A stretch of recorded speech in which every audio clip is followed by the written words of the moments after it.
على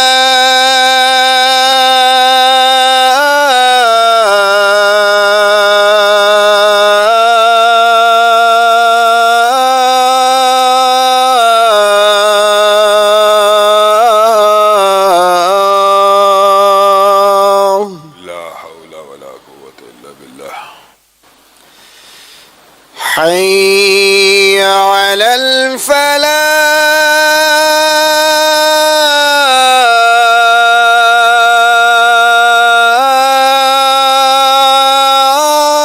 الفلاح لا حول ولا قوة إلا بالله حي على الفلاح لا حول ولا قوة إلا بالله الله أكبر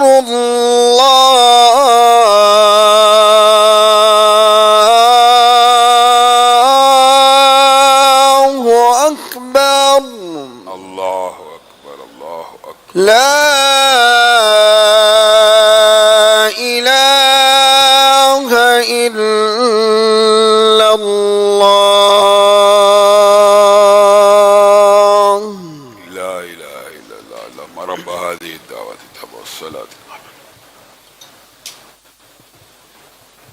صلى الله محمد وعلى آل محمد صليت على إبراهيم اللهم بارك على محمد وعلى آل محمد كما باركت على إبراهيم سخت کر دو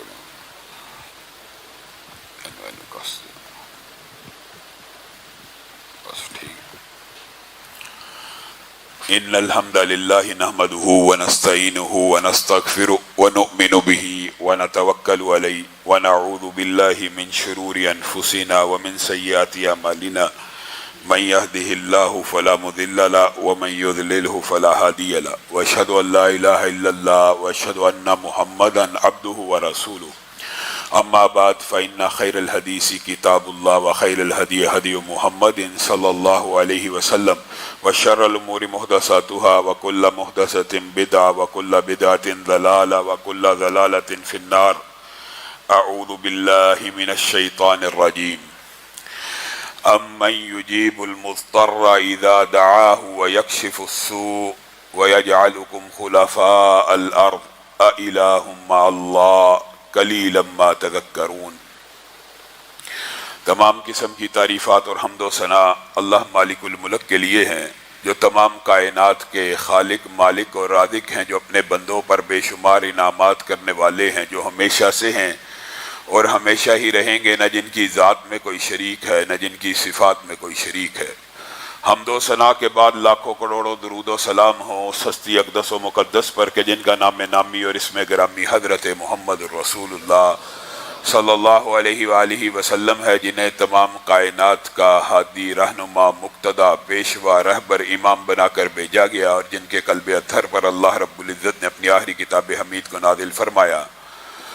حمد و ثنا اور درود و سلام کے بعد لاکھوں رحمتیں ہوں آپ کے صحابہ پر، امت کے ادیبوں پر، شہیدوں پر، واعظین پر، مبلغین پر، مصنفین پر، محدثین پر، علماء پر، کہ جن کی وجہ سے اسلام ٹھیک اور مکمل حالت میں ہم تک پہنچا۔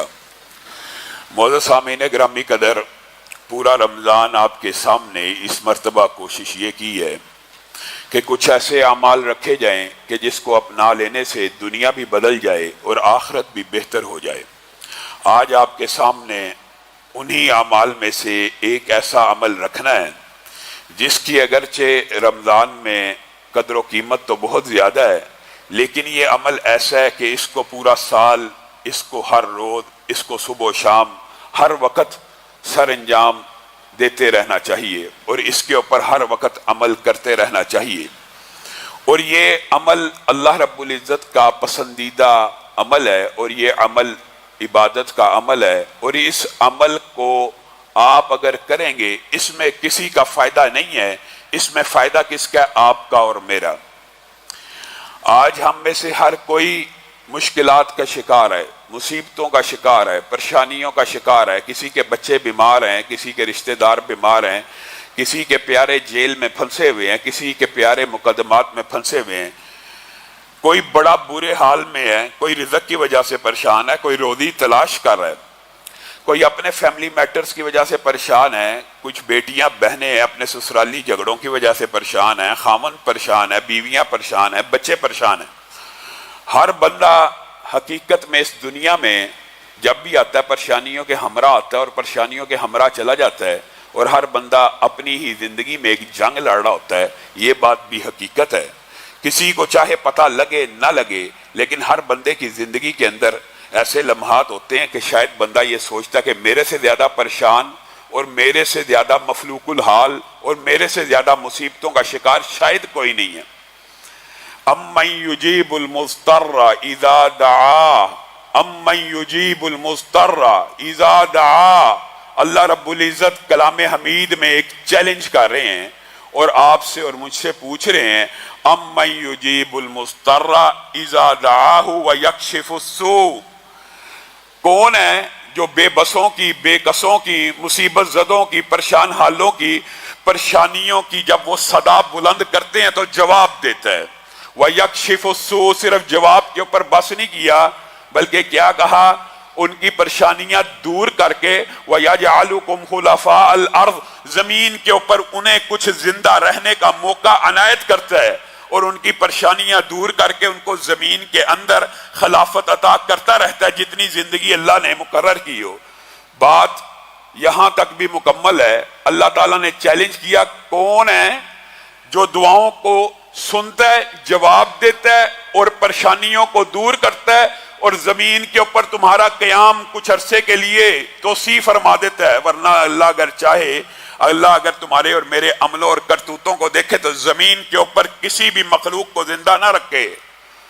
پھر اللہ تعالیٰ نے جو اگلی بات کی ہے نا، گرامر کی بات ہے لیکن آپ کے لیے آسان فہم کرتا ہوں، اِلٰہُمَّ اللہ، اِلٰہُمَّ اللہ، یہاں پہ استفہام ہے، سوال ہے، لیکن اس سوال میں نفی کا معنی بھی پوشیدہ ہے۔ ایک تو پہلے اللہ نے چیلنج کیا، کون ہے جو تمہاری دعاؤں کو سنتا ہے، تمہاری پریشانیوں کو دور کرتا ہے؟ پھر دوبارہ چیلنج کرتے ہوئے کہا، اِلٰہُمَّ اللہ، کیا اللہ کے علاوہ بھی کوئی ایسا ہو سکتا ہے جو تمہاری پریشانیوں کو دور کر دے اور تمہاری مشکلات کو ختم کر دے؟ اِلٰہُمَّ اللہ، یہ طنز بھی ہے، یا اللہ کے علاوہ بھی معبود پکڑے ہوئے ہیں جو تمہاری پریشانیاں دور کرتے ہیں۔ قلیلا ما تذکرون، نہیں تمہیں یہ پتہ لگ بھی گیا، یہ آیت سمجھ بھی آ گئی، پھر بھی تم نے یہی سوچنا ہے اللہ کے علاوہ بھی قلیل، تم بڑا تھوڑا اللہ کا حق ادا کرنے والے ہو، اور تمہیں کیا پتا رب کی ذات کیسی ہے۔ تم میں سے بعض پھر بھی کہیں گے نہیں نہیں، ہماری بگڑی بنانے والا کوئی اور ہے، ہمیں عطا کرنے والا کوئی اور ہے، ہمیں دینے والا کوئی اور ہے، اولاد والا تو فلاں جگہ بیٹھا ہے، رزق والا فلاں جگہ بیٹھا ہے، اچھی شادی بیاہ والا فلاں محلے کی نکر پہ بیٹھا ہے، اچھے رشتوں والا فلاں گلی کے اندر بیٹھا ہے۔ میرے بھائیو، یہ مسئلہ کس قدر عجیب ہے۔ کیا دعا عبادت کا فعل نہیں ہے؟ اگر عبادت کا فعل ہے تو اللہ کے لیے ہی ہونا چاہیے۔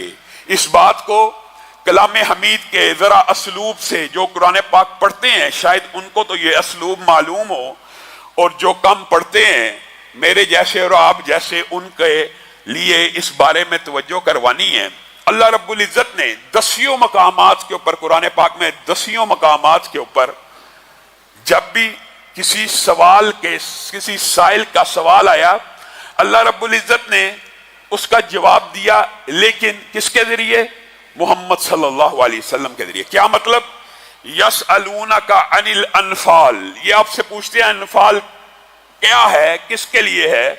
قل للہ، اللہ کے لیے ہے اور رسول کے لیے ہے۔ یسألونک عن الاحلہ، یہ چاند کے بارے میں پوچھتے ہیں، قل ہی مواقیت للناس، بتائیے یہ لوگوں کا ٹائم ٹیبل اور مہینوں کی اعداد و شمار کے لیے ہے۔ یعنی اللہ تعالیٰ جب بھی کہتا ہے یسألونک عن الشہر الحرام، یہ آپ سے شہر حرام کے بارے میں پوچھتے ہیں کہ اس کے اندر قتال فیہ کیسا ہے، قل قتال، کہہ دیجئے کہ اس کے اندر قتل کرنا ایسا ہے۔ یسألونک عن الخمر والمیسر، یہ آپ سے شراب اور جوئے کے بارے میں پوچھتے ہیں، قل فیہما، اے محمد صلی اللہ علیہ وسلم آپ کہہ دیجئے، یسألونک عن الساعہ،